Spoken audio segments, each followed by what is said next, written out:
Huh? I said my boys got some big heads. I'm weak. No.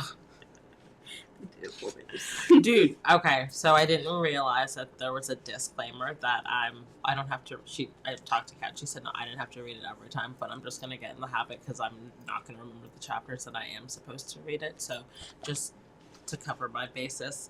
All rights are reserved, including the right to reproduce this book or portions therefore in any form whatsoever without written permission, except in the case of the brief quotations embodied in critical areas or reviews.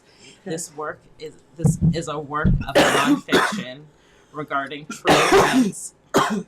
To protect the privacy of some of those depicted, names and identifying characters were modified. This dialogue was recreated from the author's recollection of events. This book contains mature content that may be difficult for some readers, including substance abuse, alcohol use, and sexual violence. Reader discretion is advised. Reader discretion is advised. This is for entertainment purposes only. Literally, all of the disclaimers. Yeah, my girl that I watched, Ashley Inc. It's always telling spooky, scary story time. Oh. She always says that. This is for entertainment purposes only. Mm-hmm. And then, like, she'll be saying a little word. Like, the one video I watched earlier, she was like, he came out with his pew-pew, and she was like, don't make fun of the words I gotta say. Oh, no, I gotta say them, or I'm gonna get banned. Like, yeah, literally. Like, you gotta say unalived. We're not trying to get flagged. Sim just said it's the hormones and other additive in clothing, the meat, and the formula. I could definitely see that. Yeah. Definitely the meats too, though. Yeah. Yeah, I definitely don't put it past the meats. Like, even when I got meat from the farmer's market the other day compared to getting it from Walmart, completely different taste. I bet. So much better. Like, and I'm sure it still has like half of the hormones, but not as much as like not these as mass many. Yeah, definitely stores. Not. Definitely not that. Okay. Let's see. My constant. Is there someone in your life who has been your constant? Is there one person, your rock, and your confidant? Excuse me. Have they been your day one, standing by you through thick and thin? Does this person remain by your side through the ups and downs, never faltering, always striving to lift your spirits and make you smile? For me, this person is my dad. He is my stabilizing force in life and encompasses every quality above. He has a heart of gold and a spirit rooted in faith. He's the kind of man who will give you the shirt off his back and his last dollar without hesitation. His character is shaped by his devotion to God. Among the many values he has instilled in me, the most significant is the belief in the power of giving and that what you give comes back tenfold. Over the years, I have cultivated a habit of giving, and my love language is centered around service. It is through acts of service that others also win me over. We've all heard the saying, actions speak louder than words. But while actions speak for themselves, I realized that my desire to hear my father's affirmations was a missing element in life. I yearned to hear those 6 little words every daughter wants to hear. Peanut, I'm proud of you. My dad illustrated his worth through his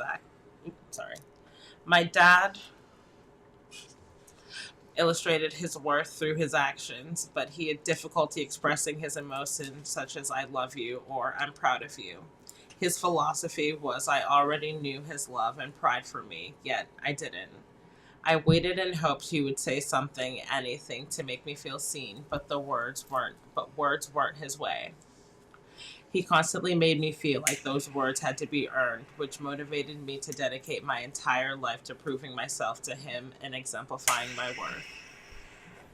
While I was growing up, my dad's life revolved around 2 things, golf and his job as a salesman. His dedication to both meant he was often away, sometimes home a couple times a week. I remember watching the clock, hoping that he would walk through the door, but mostly he was on the road chasing the dollar that never materialized.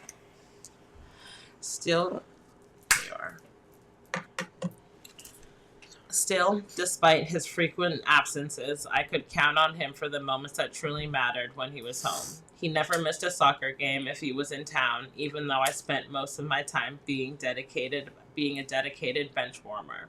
He would be there in the stands cheering me on as if I was a star player. When I joined the school drama club, he showed up for every performance, whether I had just a single line or was working behind the scenes because my teacher didn't think I was cut out for acting. My dad viewed every role I played as equally important, so he didn't care what my role was on the field or during drama performances. His goal was to give me the grace that I was in, his goal was to give me the grace that I was incapable of giving myself. He repeatedly made me feel like I belonged despite others tormenting me into thinking I didn't. He understood the significance of all roles I played that were not fully appreciated by others. For a drama performance to be successful, it is necessary for someone to be responsible for managing the scenery. A team needs bench players to relieve their teammates, even if it's only for a few minutes. His intentions was for me to comprehend that everything I accomplished was valuable, even if others thought it was trivial. He acknowledged my purpose. He made me feel visible. He encouraged me to stay involved and to have faith in his commitment to show up for me. My dad recently told me that one of his cherished memories is from when I was 6 years old, lacing up my tiny running shoes for the weekly Wednesday night track club. I competed in a 50-yard dash, and of course I was about 10 or 20 yards behind the other kids. But my dad told me it never discouraged me. He remembers the roar of the crowd urging me to go forward as I sprinted with everything I had. As I crossed the finish line, Mr. Ryan, a well-known TV personality, reached out with a high five and said with enthusiasm, "You were amazing." My dad picked me up and twirled me around because I never quit. The crowd was captivated by my grit, fueled by my unwavering determination and heart, and I was unexpectedly given an additional third-place ribbon. A pivotal triumph like that should have been more enjoyable to me. I realized that when I was younger, I felt I was always moving forward, and I didn't take the time to appreciate the everyday delights. Looking back, I wish I had slowed down, lived more fully in uncomplicated moments, and genuinely absorbed the experiences that now feel so precious. Growing up, I really appreciated those fleeting, tender moments because I hold on. I never really appreciated those fleeting, tender moments because I was too consumed by how others perceived me. I allowed society's perception of me to take precedence over everything. I relinquished my achievements and joy to society. Despite my perspective on society, my dad consistently found ways to divert my focus onto my heart and help me see beyond my imperfections. My dad always gave me the look that signified that he saw the true me. Even when words weren't necessary, or so he thought, he validated my pain and sorrow. He was and is my biggest cheerleader and made me feel more than, not less than. I habitually feel less than because my mind was consumed by others' ignorance. My dad's guidance was centered around encouraging me to thrive and not just to survive. Throughout my childhood, my dad quietly shaped the fundamental parts of my identity. Many around me share that my dad has been the most loyal and most devoted supporter. My dad never saw me as flawed or imperfect. He recognized that life could present challenges for me, but he was determined that they would never define me or hinder my success. He wanted me to be secure in myself and never to give weight to the voices of doubt around me, the weight of the world. Mm-hmm. Perhaps this is why my childhood lacked physical affection, a need I only came to understand later. His intention was to instill strength in me, but in hindsight, embodying resilience was not the only thing I needed. My dad was not perfect. No one is. He invested his time and effort into preparing me for the world, not only to survive, but to prosper in it. As a result, I forged a tougher shell to conceal any sign of vulnerability through the piercing looks and harsh words of others. Excuse me, though the piercing looks and harsh words of others still left scars. I refused to give anyone the satisfaction of thinking they had gotten to me and think they had won or crushed my spirits. I am my own worst critic because of my propensity to project strength onto the outside even when weakness lingers inside of me. It's possible that what I truly needed from my father was a simple hug or some other type of physical affection so I wouldn't have to hide behind a hardened facade. I'm ready for my book.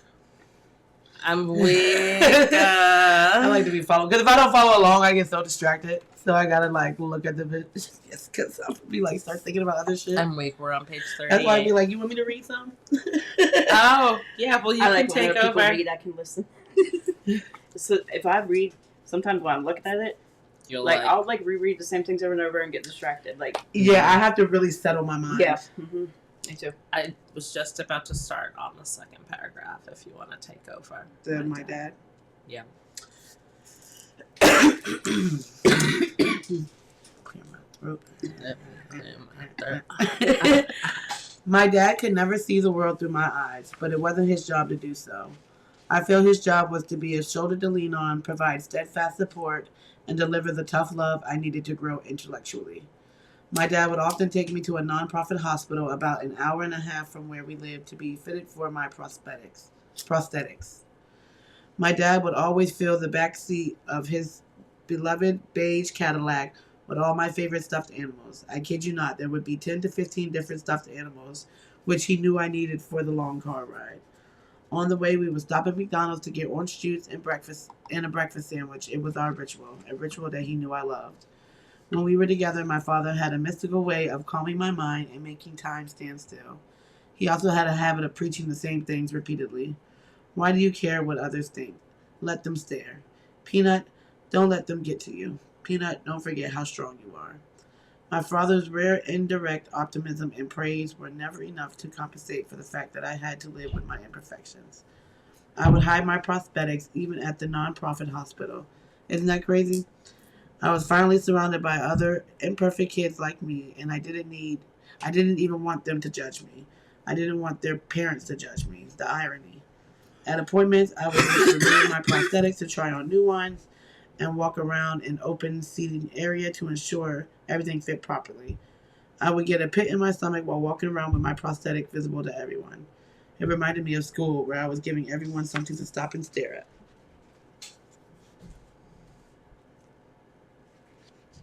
Do you want me to continue? It doesn't matter. You want to. We can switch it up page for page. Page for page. Whenever I was being foolish, my dad would utter, "Kat, you're being ridiculous. Look around you. Nobody cares." I cared, though. I let society define and determine that I may never be accepted. I'm the product of my own environment. It never mattered how many trips we took a year to adjust my prosthetics. What mattered was getting the right fit. My dad was the fiercest advocate, consistently asking why I couldn't have access to the latest, greatest technology. In the patient room, he would sit in the chair reading and pointing to magazine articles circling advanced prosthetic knees and say, "Peanut, you will have these one day." I would sit there and offer a hopeful smile. In all honesty, my dad's dreams for me were bigger than mine. He believed I could walk better, live fuller, and move through life with confidence. However, I knew we didn't have access to that kind of innovation. I was simply thankful to have the essentials, prosthetics, that allowed me to live my life. Unfortunately, the reality for many families is choosing between the necessities such as food, rent, or transportation. In my case, it was the choice of affordability versus the advanced technology I needed. There were countless things people worry about, and I never want prosthetics to be one of them for me. Money comes and goes, but my legs are not just tools, they are my lifeline. That's why I remain humbly grateful with every step I take.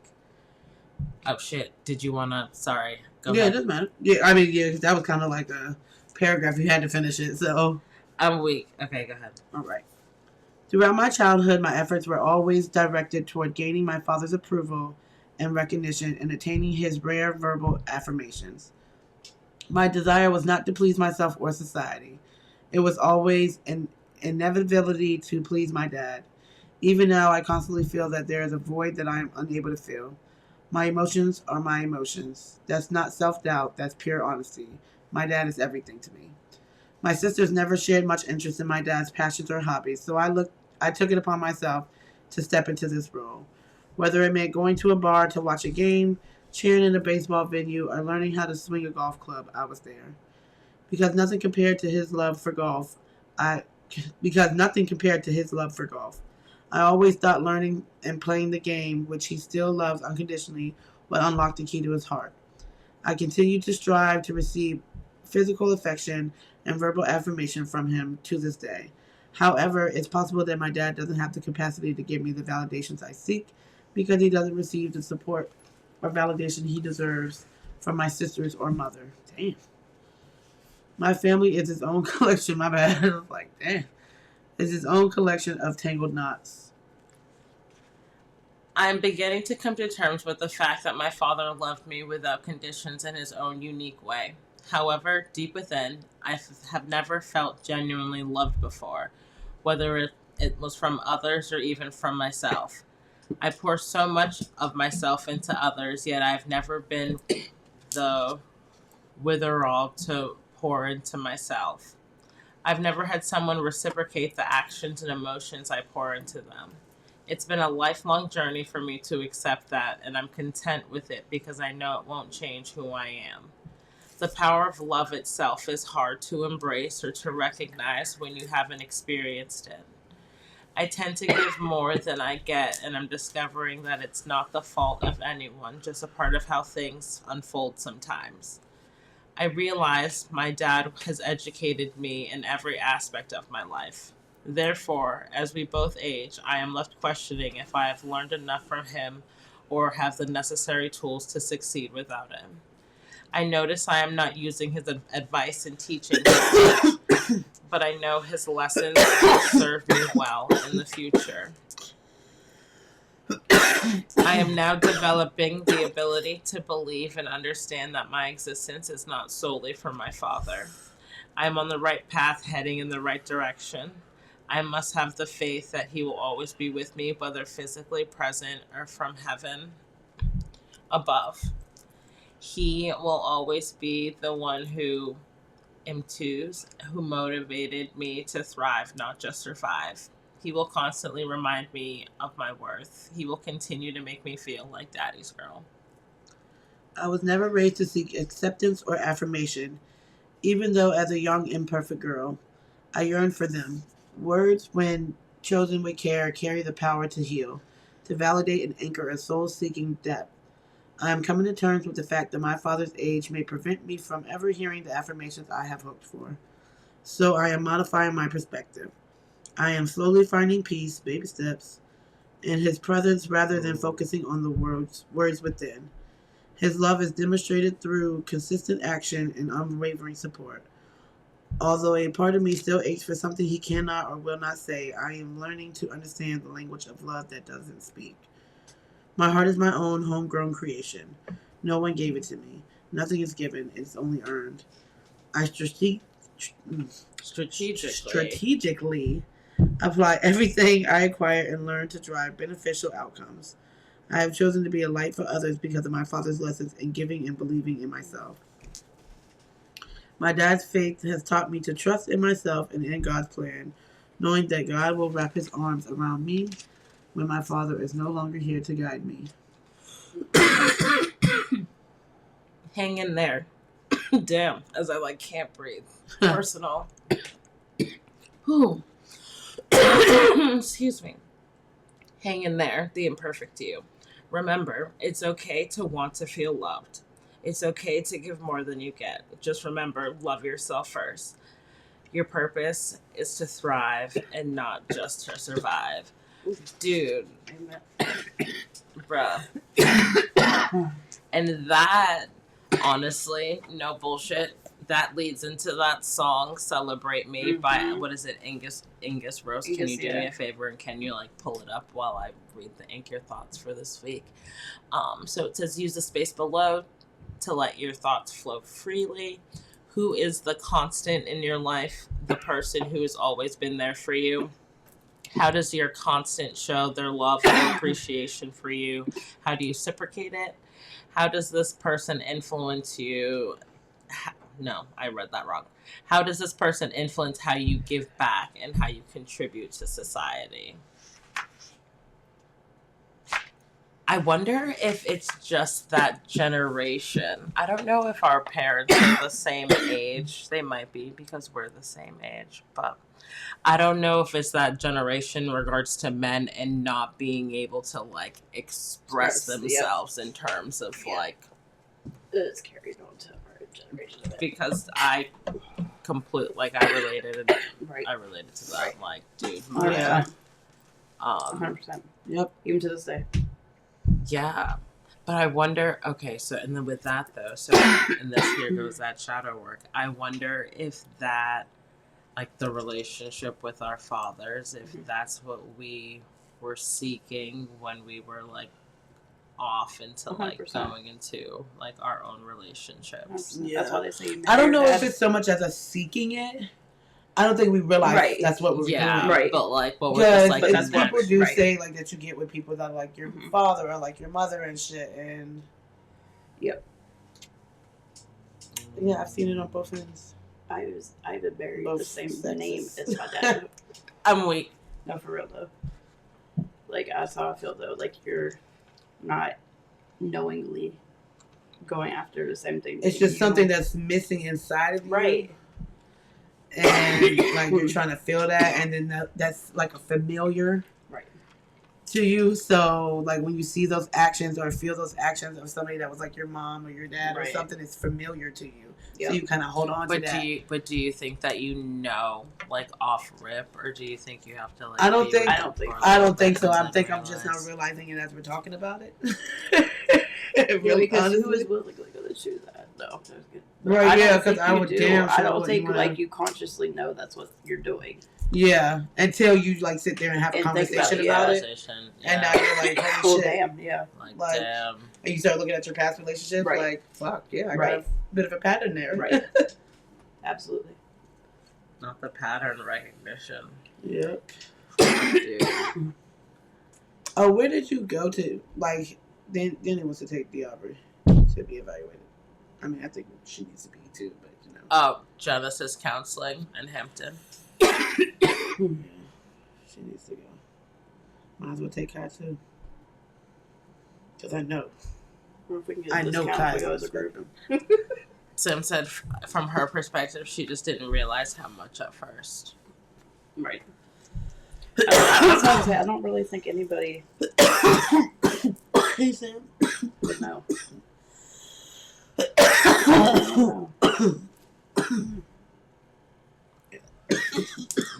I mean, like, if I knew they wanted to know.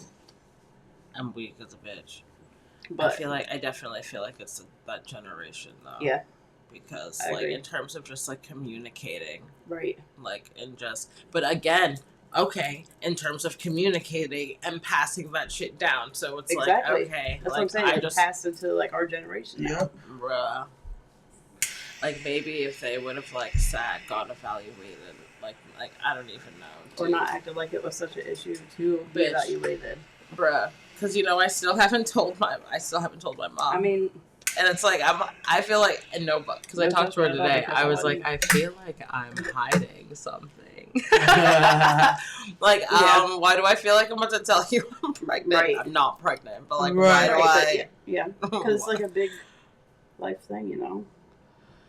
Yeah, and be like, That's hey, yeah. so if I am, and I discovered it because my child is, like, maybe your husband should be tested. I think my dad is.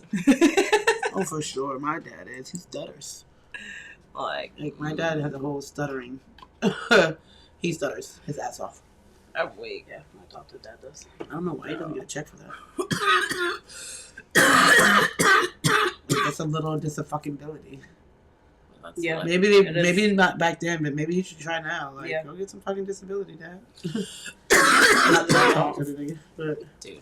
well then, I mean, I might call him and tell him he should try it because he did call me and was like, "You need to go down to the child support office because the money that they take out of my check needs to be going to you." He was like, Oh, "You're shit. supposed to be the one that's getting it, not your mom." Oh shit. And that was like 2 or 3 years ago. I just never did it. You just got wait. Hold on. Let me fix that for you. I'm sorry. I'm You're sending it all jacked up. You're good.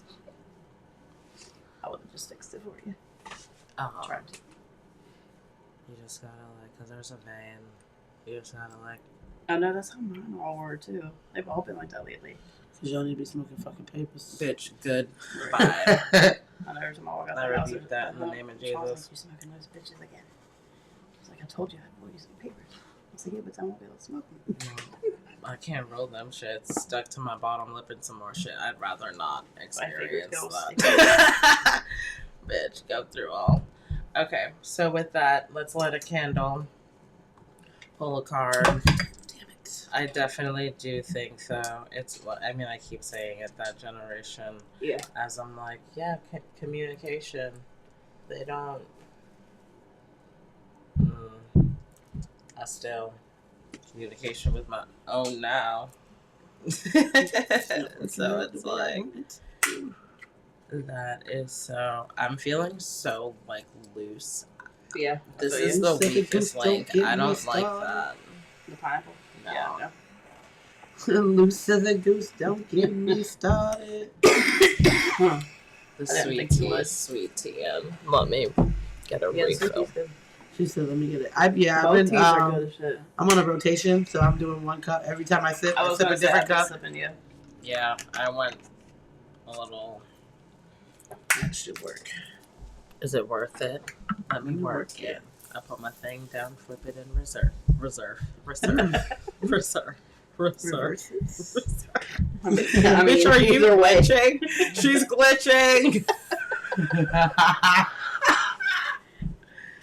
Yeah, we were so high. Oh no. Oh my god.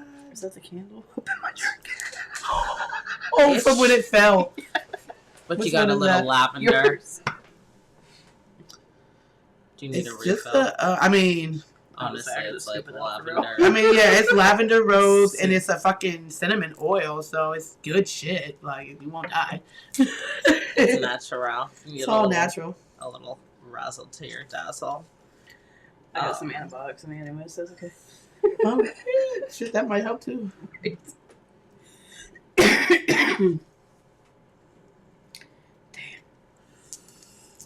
Staying down, flip it and reverse it. No, that shit's in my head. She's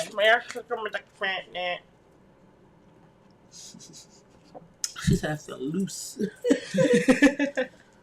Loose as a I goose. do. That's gonna be us Friday. Mm-hmm. Yeah, I'm gonna do the I'm telling you. table for you tomorrow. I always text Bet. them on the Monday Thank you. before. Huh? Reserve a table for Friday. I know this shit came up quick. I was at something sooner, but I did not even. No, you're good. I didn't even realize my birthday. I do it Dude. the week that Monday before. Okay. Bet. So they're fine. Bet. I don't care. We'll do both. I'm gonna pull from both. Oshun. Faces of Oshun. And I finally, that's the way the link is. I finally updated the link so you can scan that code right there and check out our Amazon storefront. This deck and the Starseed is on there, and Imperfect by Kat is on there. All of the things are on there. That way you can cross-reference and see what we're using. Itchnerp. Crossroads. Meet me at the... Oh, that song. Can you play that Oh, song? yeah. Meet me at the crossroads. You don't get mine. Hold on. Restart.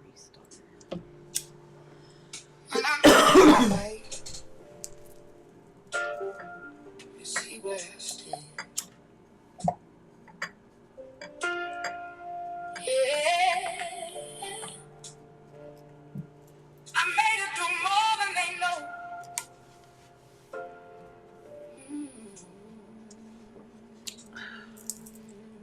like this little looker. When I look in my It's because it has that liquor taste. It's not sweet to me. It's got every scar, every fall, that. every Like place that. I've been in, I'm still here breathing, still finding my way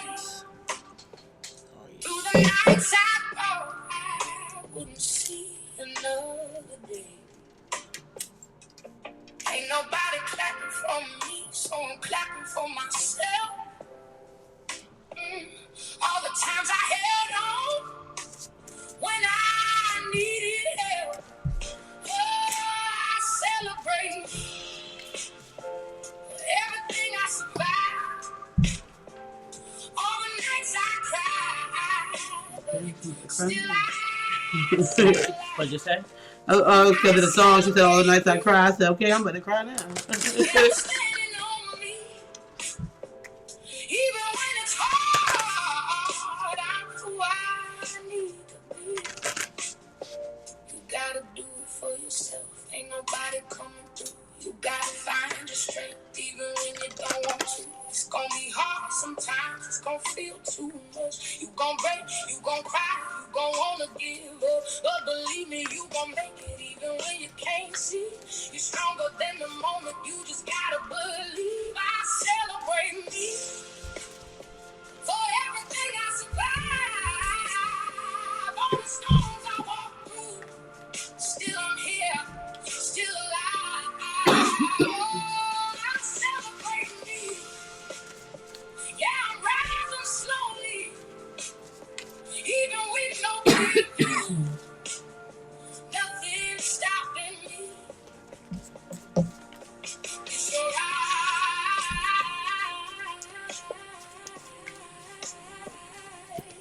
Even if it don't feel like it yet, still standing.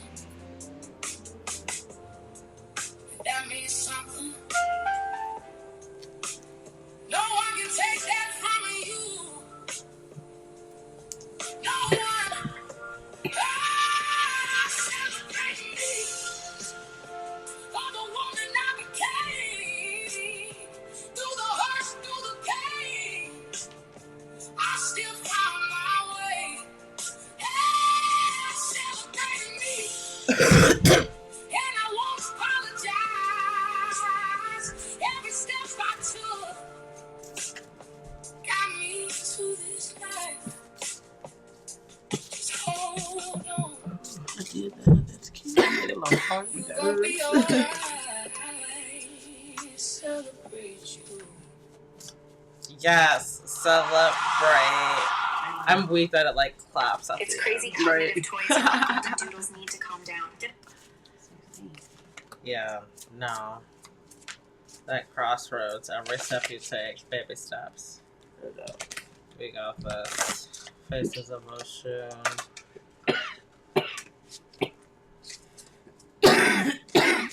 Faces of motion.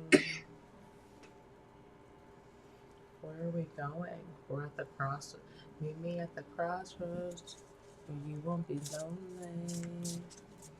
Meet me at the crossroads so you won't be lonely. I'm gonna miss everybody. I'm gonna miss everybody. Oh no. Living in a hateful world. Which we are. We are living in a hateful world. Yeah, absolutely. Bruh. You're president. This is all alleged conspiracy for purposes I don't only. have a president. But Caroline Levitt said that shots were going to be fired tonight. Yep. Shots were definitely fired. Life and death lies in the power of your tongue. Not that that was like set up or anything, but. Oshun of divine wrath, anger, resentment, vengeance. 23. It's my favorite number. It's my favorite number. Oh. Your birthday. Yeah, it's been my favorite number all my life. I'm weak because 8's been my number my entire life. Yeah. All my Oh, life. damn, I didn't even think about that. 5's been my number, and I was born in May.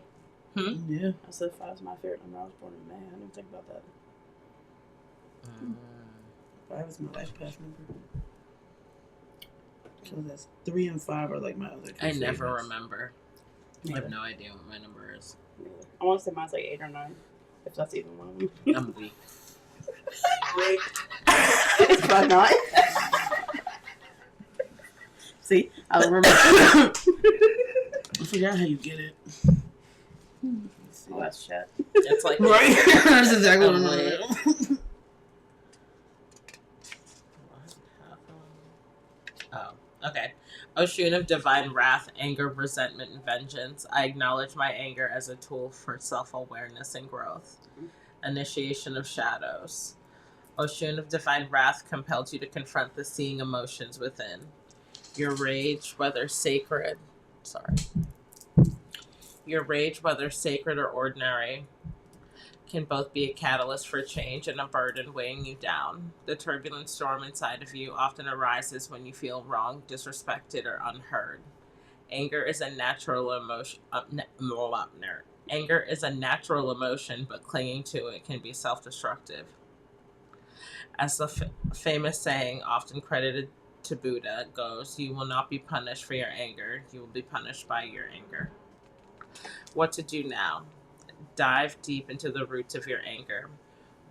That's where the real work begins. Sacred rage describes a righteous anger that comes from deep injustices or violations of personal values. 1991. Explore the reasons behind your sacred rage and everyday fury. What's truly causing these feelings? By understanding the source of your anger, you can transform it from a destructive force into a powerful agent for positive change. Embrace the tempest within, but don't let it drown you. Unleash your inner storm in productive ways, creating ripples of transformation in your life and the world around you. What year were you born? What year were you born? 92. Oh, I said that and cracked. Lord Jesus, I'm getting old. I'm weak. That anger bruise up in your stomach. Yeah. Hello. That stomach ache. But call that You're out. 5. Oh. You're 5 like me. I was going to say, wait, isn't that what you are? Oh, wow. 5. And 23. 2 plus 3 is 5. Yep. 1 and 1. That's what it boils down to at the end of it. Because you just add up your birthday, the numbers to your birthday, and the last 2 numbers is 2 plus 3. Yeah. It's been my favorite number in my life. Fathers. My flip side, 9s can never carry other people's burdens, or struggle with letting go. Oh. Oh yeah, No. I sent you what it said. No. I guess I need to send you the first one though too. For when I did mine. Okay, so the 2 cards that fell were wait, it's not time yet, things are being woven. And the blue flame, spontaneous awakening, activation, integration of time. As we're waiting at the blue flame, because honestly it looks like she's looking into, if we do it this way, hold on, let me not fuck life up. There we go. Right. Mm-hmm. Oh, they're magical. Yeah, as ocean of divine wrath. All of that anger. Let's see why don't we see what the blue flame is and I'm why we're loving the waiting. secrets of the ancestors. I'm loving the secrets of the ancestors. Like I pull from that shit almost every day. I'm weak. I love it. I've been wanting that shit since you got it. And I was like, ooh, I like that. Just the box alone, it was calling me. Because I remember when you brought it down, you were like, which deck should I pull from? I'm like, do that one. The Secrets of the Ancestors. It's my fave right now. The blue flame. This is a card of awakening and energetic upgrades. Perhaps you're going through a period of spontaneous awakening, receiving visions and and having experiences that are out of the ordinary. In the West, little is known about the process of spontaneous awakening, and it can feel very scary when you're going through it alone. Elsewhere, they can be seen as auspicious experiences, with these going through them being treated with tender care. The blue beings are thought to be activating beings with great potential for healing and upgrading in cellular structures. The blue beings, what I think of avatars. Yeah, for real. I need to see the new one. I haven't seen it. I love the first one. It was so good. They appear in moments of extreme awakening, activating a physical kundalini awakening and deep cellular and DNA healing. Many people glamorize the awakening process. However, in reality, it's much messier and more difficult than most of us believe. We must first let go of what we think we know for sure and how we make sense of the world. This isn't easy. The awakening process, even when it's spontaneous, takes a considerable amount of time to integrate. An awakening without integration can leave us feeling very ungrounded. If you're in the midst of an awakening, the process never ends. Treat this time deeply sacred and give yourself ample space to ground and integrate the extreme changes you're going through. Period. Those baby steps. Mm-hmm. The We hit that shit on cue. Yep. Mm-hmm. Fuck, dude. The crossroads is our personal awakening. Which is crazy because my goddess Hecate, she's a crossroad goddess. And I was scrolling today and it was like a Sansa Merte post, but one of the drinks that was on the table said Hecate on it, and I was like, oh, she's calling me. She's reaching out. No doubt. The crossroads is definitely. They don't want you like I love you. Wait.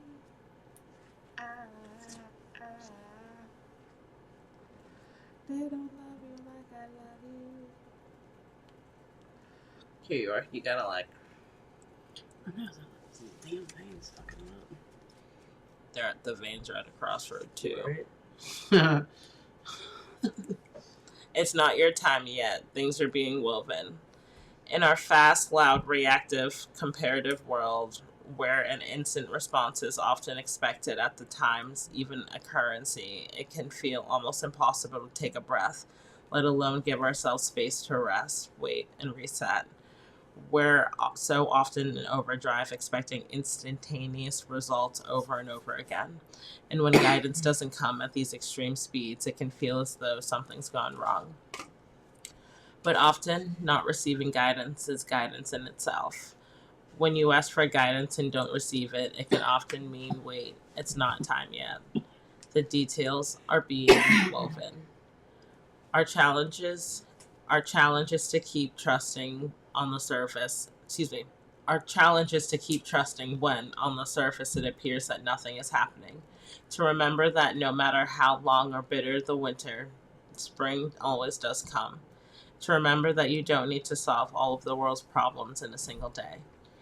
And that perhaps they'll be better solved with some perspective and some good night's sleep. Baby steps. This card is your permission to slow down, switch off, and rest. You're being reminded to have patience and to trust the mystery of life.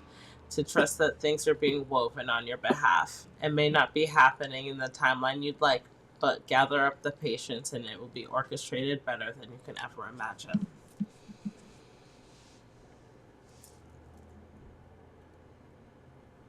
It's funny too because Bryce today was like, "It's just a chapter." Wait, Yeah.